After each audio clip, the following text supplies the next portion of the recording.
high-rated schools. That is the number one reason people want to be west of I-35 in Round Rock, Texas. And that's where I am at right now, because it's one of the last new construction opportunities that you can get feeding into high-rated schools and still get all the warranties carried with the builder along with the community that is surrounded by greenery. If you like great homes, you want high-rated schools, but want to know what are some trade-offs that you have to make to get into these homes, then stick with me for a great home tour. Before we get into the house, I want to quickly turn around and show you the pocket park that is right across the model house. You see the big, huge tree right there?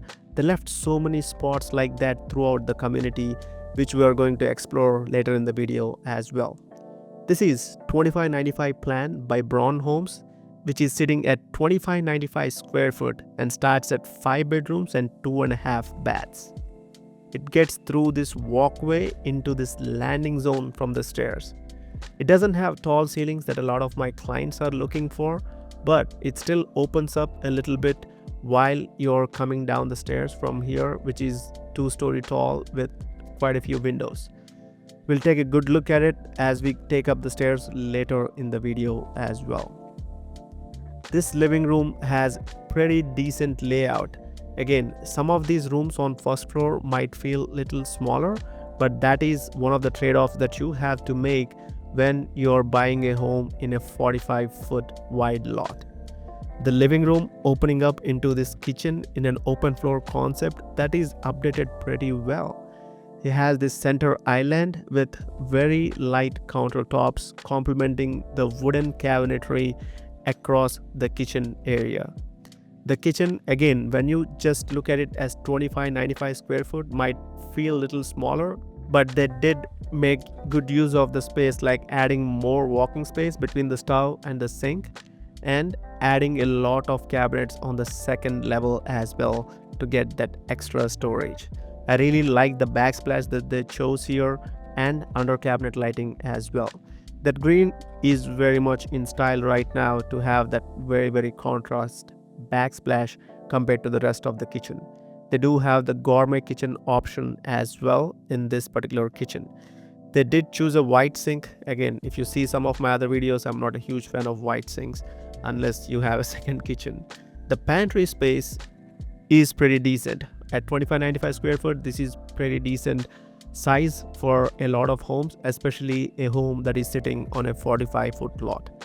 You will see me repeating that multiple times because that I'm going to add context at every single space that we walk into the house.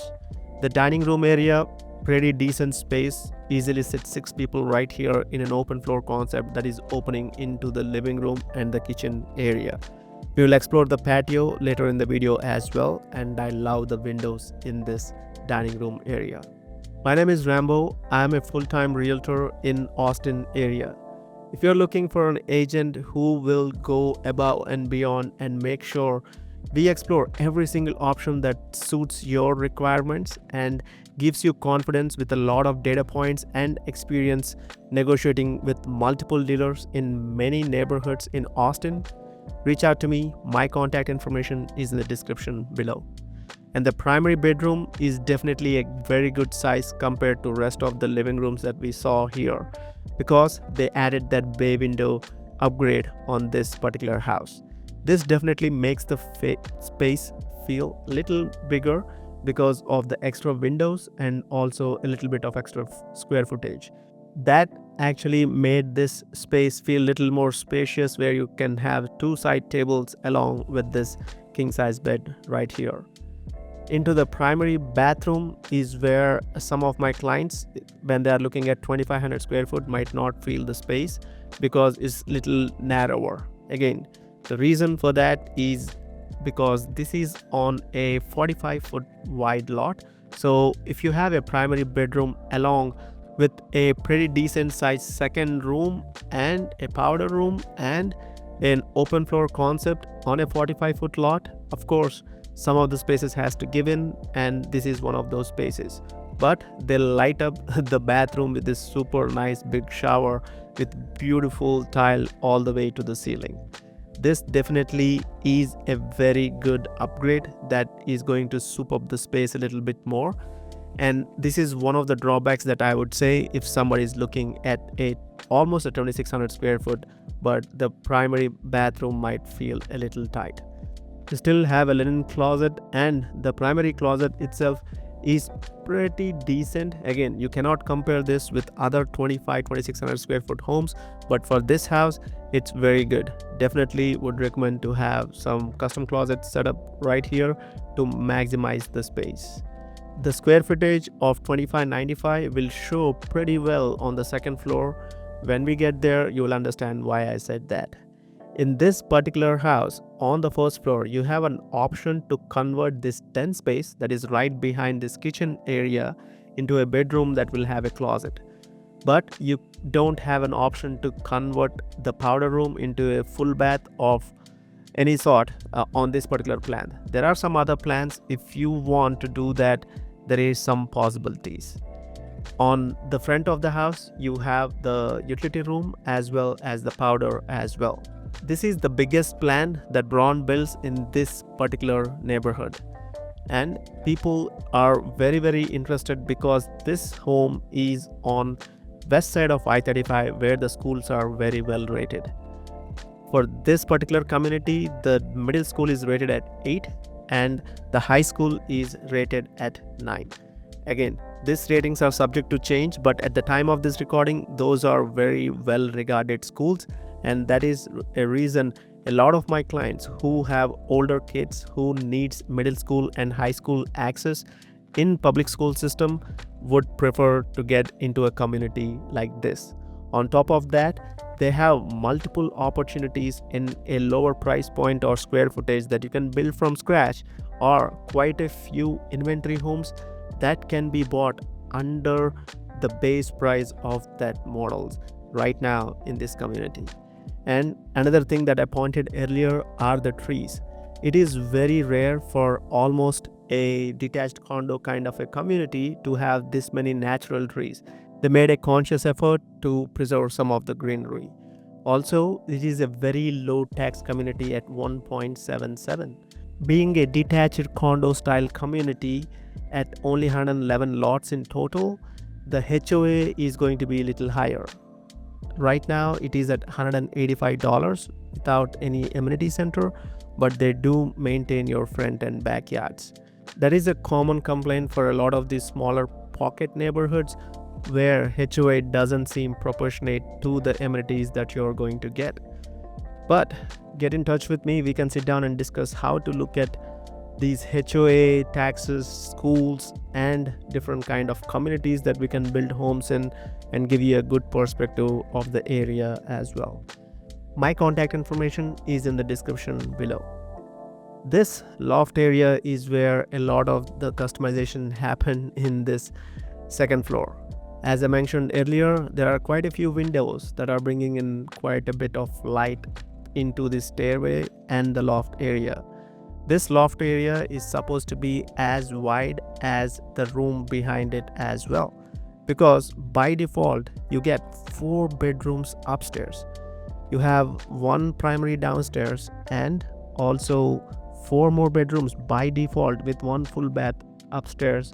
But this room actually get pushed out because there is another full bath that is added. It starts at 2.5 bath, but now adding that 3rd bedroom will, I think it makes more sense when you have so many bedrooms and so few bathrooms. You definitely need that extra one. And the size of these bedrooms is where you will see this 2600 square foot. And this is the extra bathroom that got added, and this is a Jack and Jill style one.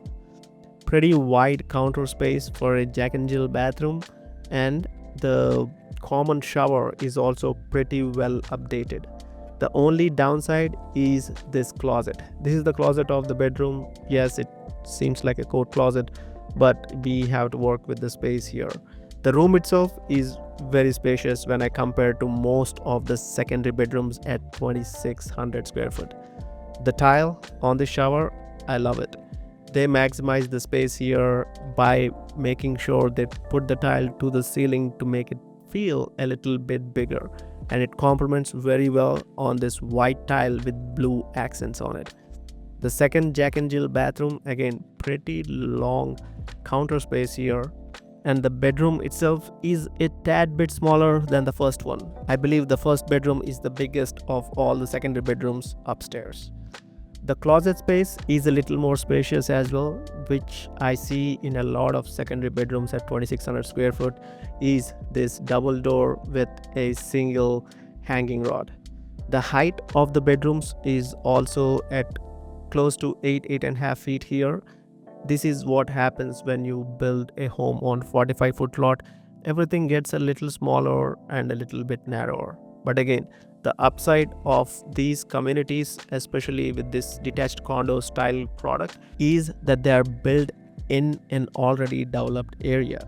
If you want access, if you want grocery stores, if you want anything that you can think of, the highway access closer to North Austin's domain or even downtown, this is a perfect location to be in. A lot of my clients who wants this accessibility more than anything right now because of return to work protocols that been followed by many companies right now, bringing them into office 3 times, even 5 times for some of my clients. This is their highest priority. A lot of my clients also look for having a guest bedroom downstairs, which this particular plan doesn't allow. But there are some other plans in the same neighborhood where you can have a guest bedroom downstairs, but your primary is upstairs. I kind of like that idea more because if you have parents who wants to stay with you for a little longer term, you would want them to be comfortable not taking up the stairs to get to their room every single day multiple times. That would be a good trade-off for me because the primary kind of feels a little bigger when it is built on the second floor on this 45-foot products. Maybe the room is not bigger, but the closet and the bathroom can feel a little bit more spacious because you have more room to play with, because it doesn't have a kitchen, a living room, a powder room, or any other common spaces as much as you need them on the first floor. This is the second bathroom that is standard on this particular plan. They really did update it pretty nice. Again, a lot of these inventory homes that they are building in this community has these nicer finishes as well. This is where we come in to make sure we are picking a plan that aligns with your requirements. There are some compromises that you have to make sure all the boxes are being checked. Some of the boxes needs to be deprioritized based on what's available in the market, but we'll get as close to the reality as possible. This is what I tell a lot of my clients. It is not always about getting everything in the house. It's always about what is your top priority and what is your monthly payment and where are we comfortable staying. And that is why I rely mainly on my systems to make sure we are not missing any detail and we are moving cards along in our Trello dashboards where we can see all the details right in front of us and make conscious, confident decisions. The backyards are definitely one of the lacking features in communities like this because of the smaller lots that they are built on. If you want to explore other homes in the area, click on the links right here. If you have any other questions, reach out to me. My contact information is in the description below. As always, be good, do good, stay hydrated, and I will see you in the next one.